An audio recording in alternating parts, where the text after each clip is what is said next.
Are you ready for today's blessing? We're wrapping up this look at Job that I've been doing for several weeks. So, what's the big lesson from this book that we can apply to our lives? I remember opening up a popular commentary on the book of Job, which read, "Job is the book that tells us why we suffer." No, it don't. If that's what Job is about, it fails, because it never answers that question. The only answer it possibly could give to that question is that sometimes God makes wagers with Satan. And I don't think that's something God does regularly. We're supposed to walk away from Job trusting that God is in complete control of everything.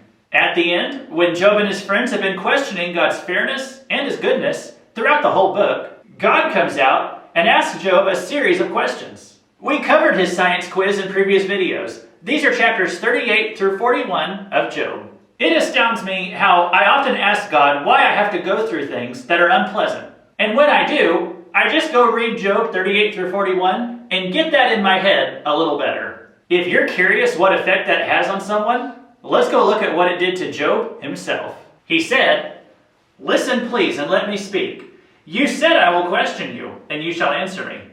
I have heard of you by the hearing of the ear, but now my eye sees you, therefore I abhor myself and repent in dust and ashes." Imagine you're in Job's shoes, and you've lost your family, your property, your health, and you don't even know why. And you finally meet God face to face. You'd think you had a right to complain, right? And Job, after meeting God, just says, "Wow, this God is so big and so great, I don't even feel I have a right to question him." Guys, I don't know how big God is. I can't imagine what it's like to speak to God in a whirlwind. But I can say this, I know when Job did, the guy who had more reason than anyone to be upset with God, all he could do was be amazed at God's majesty. What right would I ever have to question God's decisions? I'll take Job's word for it. The things that matter to me now are probably not going to be on my mind when I get into heaven and see Jesus face to face.